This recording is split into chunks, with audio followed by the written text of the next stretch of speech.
GSM Maithili.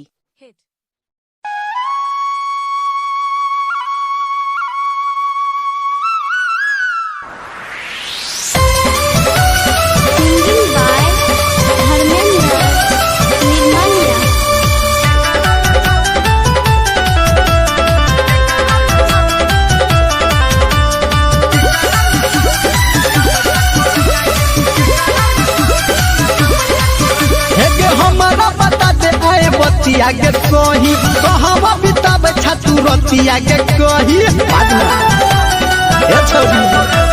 हमारा बता दे आए बतिया के सही कहवा बिताब छतु रतिया के कही पूछो मधुबनी के छौरा सोने तोर भंगा के आके करल छौरी लगाब छठो रंगा के करल छौरी लगाब छठो रंगा के करल छौरी लगाब छठो रंगा के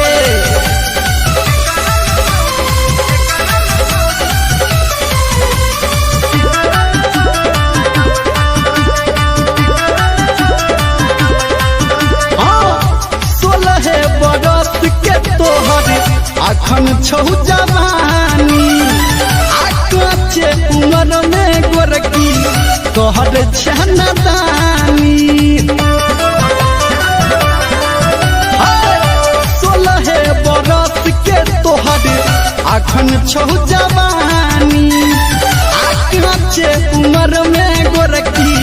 करै छनदानी आ कर बच्चा झूठो मूठो छौरा सब में दंगा गे आके करल छौरी लगाब छठो रंगा के करल छौरी लगाब छठो रंगा के करल छौरी लगाब छठो रंगा गे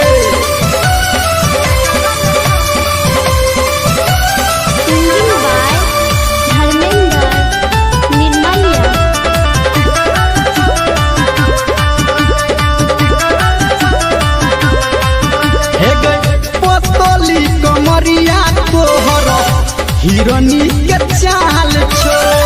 आ बुढ़ावा जवन का पूछो तोहर की हाल छो पोतली कमरिया तोहर हिरोनी के चाल छो आ बुढ़ावा जवन का पूछो तोहर की हाल छो आ छौरनी रमलिया के तू कोहे छौरी लगाब छठो रंगा के करल छौरी लगाब छठो रंगा के करल छौरी लगाब छठो रंगा के बता दे।